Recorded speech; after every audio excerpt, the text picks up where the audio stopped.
Hello students, welcome to my YouTube channel study on. और आज की वीडियो में हम पढ़ने वाले हैं क्लास 8 के ब्लॉसम बुक का lesson 3 an April's day written by Henry Wordsworth Longfellow. तो लॉन्गफेलो के बारे में थोड़ा जान लेते हैं। Henry Wordsworth Longfellow was one of the most American poet of his day. Henry Wordsworth Longfellow अपने दिन के सबसे प्रसिद्ध अमेरिकी कवियों में से एक थे। Longfellow is well known for his lyric poem, noted for their musically.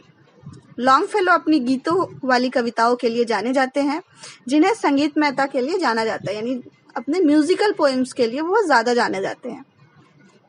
His first major poetry collections were Voices of the Night and Ballads and Other Poems.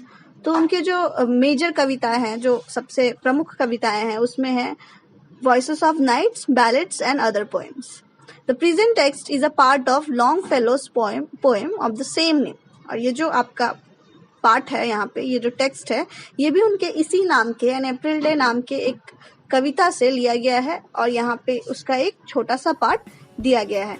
तो आइए इसे पढ़ते हैं और समझते हैं।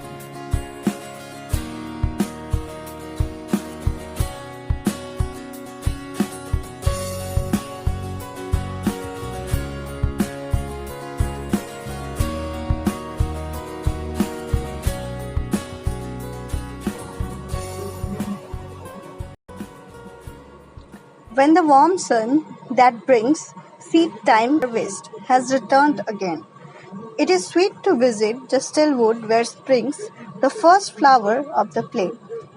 तो पोएट यहाँ कह रहे हैं कि when the warm sun यानी जब गर्म धूप आती है, इसका मतलब जब बसंत ऋतु आता है, that brings seed time and harvest. तो बसंत ऋतु अपने साथ लेकर आती है seed time and harvest. seed time का मतलब होता है कि बीज बोने का समय, एंड हार्वेस्ट का मतलब होता है कि जो फसल पककर तैयार हो गई है उसे काटने का समय बसंत ऋतु अपने साथ लेकर आती है।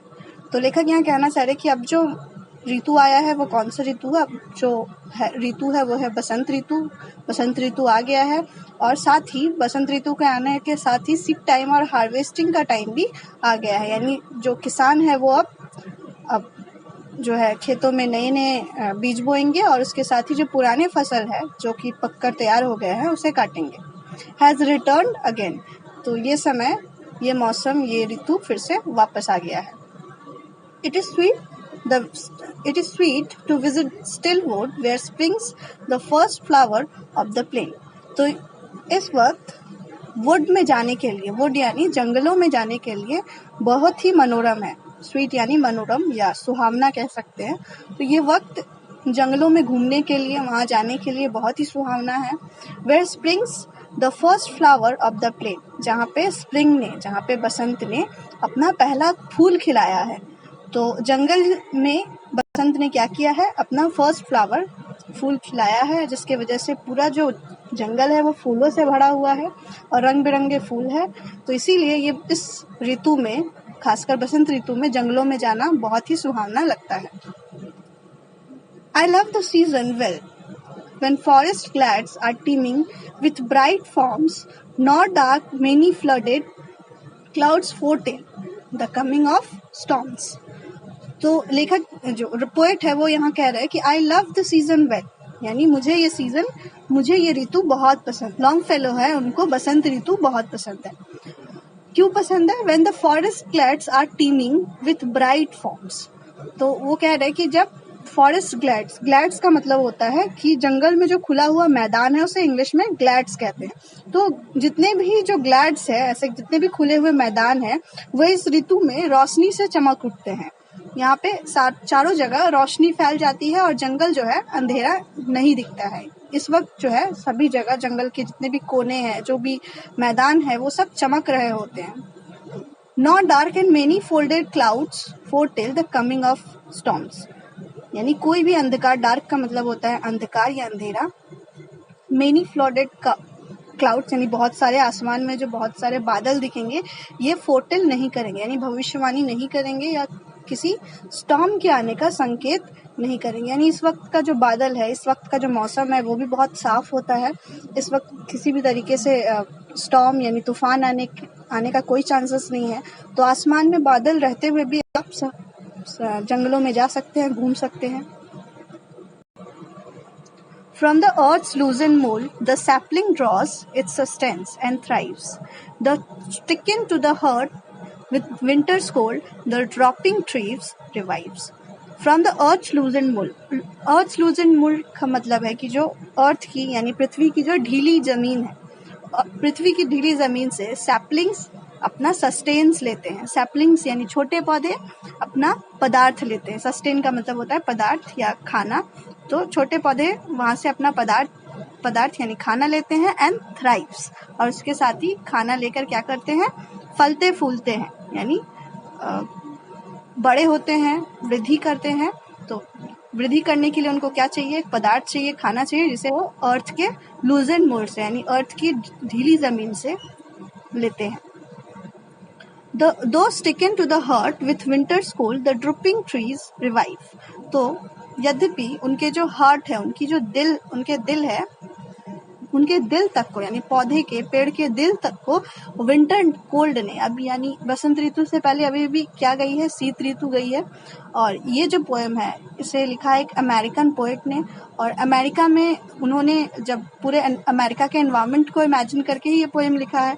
तो अमेरिका में बहुत ज़्यादा ठंड पड़ती है, जिस वजह से यहाँ पे ये बात बोला गया है कि ठंड ने पेड़ों को एकदम अंदर तक यानी ऐसा लग रहा है कि उसके हार्ट तक को प्रभावित किया है, जिससे वो मुरझाए हुए खड़े हैं। ड्रूपिंग ट्रीज कहने का मतलब है कि मुरझा के सामने की तरफ झुके हुए, ऐसे लग रहा है जैसे सामने की तरफ झुक के वो खड़े हुए हैं।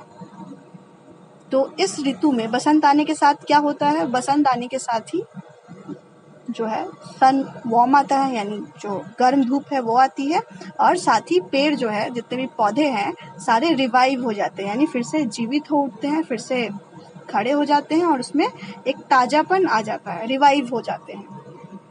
The softly rebel song comes from the peasant woods and colored wings, glance quick in the bright sun that moves along the forest openings. The softly rebel song का मतलब होता है वो सॉन्ग जो कि जिसका आवाज कभी भी चेंज हो सकता है, यानी कभी वो ज्यादा आवाज में आ रहा है तो कभी कम, कभी मध्यम, ऐसे आवाज में जो सॉन्ग होते हैं उसे रेबल सॉन्ग कहते हैं। ज्यादातर ये वर्ड बर्ड्स के सॉन्ग के लिए यूज किया जाता है, क्योंकि बर्ड्स का सॉन्ग जो बर्ड्स की आवाज है वो हमेशा हमें एक जैसे नहीं सुनाई देते, कभी जोर से, कभी कम। तो इसीलिए यहाँ पे रेबल सॉन्ग बर्ड्स के सॉन्ग को बोला गया है। Comes from the peasant woods, जो कि कहाँ से आ रहा है, इस सुहावने जंगलों से आ रहा है। सुहावने जंगलों से बर्ड्स के रेबल सॉन्ग सुनाई दे रहे हैं। And coloured wings glance quick in the bright sun, और साथ ही बर्ड्स क्या कर रहे हैं, कहीं कहीं जाके बैठ रहे हैं और वहां से वो सूरज की तरफ देख रहे हैं। ग्लांस क्विक यानी एक झलक सूरज की तरफ देख रहे हैं। That moves along the forest opening, और फिर उड़ जा रहे हैं फॉरेस्ट के ओपनिंग्स में, यानी फॉरेस्ट में जो खुले हुए मैदान है, जहाँ जहाँ खुली हुई जगह है वहां पे वो उड़ जा रहे हैं। तो बर्ड्स में अक्सर ये खासियत देखा जाता है कि वो खाते वक्त या कहीं बैठे हैं तो अक्सर वो सूर्य की तरफ एक झलक देखते हैं। तो यहाँ पे भी जो वुड्स है, जंगल जहाँ पे अभी पोएट गए हैं, वहां पे वो देख रहे हैं कि बर्ड्स क्या कर रहे हैं, आ रहे हैं, बैठ रहे हैं, सूर्य की तरफ देख रहे हैं और फिर उड़ जा रहे हैं अलग अलग जगह में। When the bright sunset fills the silver woods with light, the green slopes throws its shadows in the hollow of the hill and wide the uplands grow. तो यहाँ लास्ट लाइन में कवि बोल रहे हैं कि when the bright sunset fills, यानी जब सूर्यास्त होता है। सनसेट का मतलब होता है कि सूर्यास्त यानी शाम का वक्त। तो सूर्यास्त का वक्त क्या कर देता है, फिल कर देता है, यानी चारों तरफ भर देता है ब्राइटनेस को, यानी उज्ज्वलता को, रोशनी को चारों तरफ भर देता है। The silver woods with light, जहाँ पे ये लाइट्स ज्यादातर कहाँ होती है, सिल्वर वुड्स में, यानी इस लाइट से जो जंगल है वो एकदम सिल्वर की तरफ चमकती है, एकदम जो है जगमगा उठती है। The green slope throws it's shadow in the hollow of the हिल, और इसके साथ ही जो ग्रीन स्लोप्स है, स्लोप्स यानी जो हिल्स में ऊंची नीची जो जगह होती है जो कि ग्रीन होती है, बेसिकली उसमें घास पड़ा होता है जिसे स्लोप्स कहते हैं। ढलान वाली जो जगह होती है उसे स्लोप्स कहते हैं। ये जगह क्या कर रहे हैं, ये जगह यहाँ पे जो रोशनी है, सन का रोशनी, सूर्य की रोशनी पड़ के और रिफ्लेक्ट होके ये सारे हॉलोज में, यानी हिल में जो खाली जगह होते हैं, जो खोखले जगह होते हैं, हॉलोज कहीं कहीं देखने को मिलते हैं, वहाँ पे अपना शैडो छोड़ देती है। एंड वाइड अपलैंड ग्लो, और इसके साथ ही जो अपलैंड्स है यानी ऊंची जो जगह है वो सारे ग्लो करने लगते हैं। तो ये शाम का वक्त है, जो कि एक हिल की तरफ, अगर आप कहीं हिल स्टेशन गए होंगे तो शाम के वक्त आपने ये दृश्य जरूर देखा होगा कि जब सनसेट हो रहा है और उस वक्त सूर्य जो है अपना रोशनी देता है ज़्यादातर कहाँ, एकदम अपलैंड्स में, यानी हिल के एकदम ऊंचे वाले जगह पे, जिससे एक छाया की सृष्टि होती है जो निचला जगह है, हिल के नीचे जो जगह है वहाँ पे, और जो देखने में बहुत ही ज़्यादा सुंदर लगता है। तो यहीं पे आपका ये पोएम एन अप्रैल डे ख़त्म होता है, जहाँ पे कवि ने 1 अप्रैल के पूरे दिन में उन्होंने जो जो महसूस किया उसको यहाँ पे लिखा है।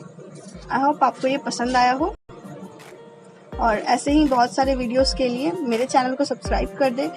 वीडियो पसंद आया हो तो इसे लाइक कर दे, और साथ ही हमें सोशल मीडिया पे भी अलग अलग जगह फॉलो करें।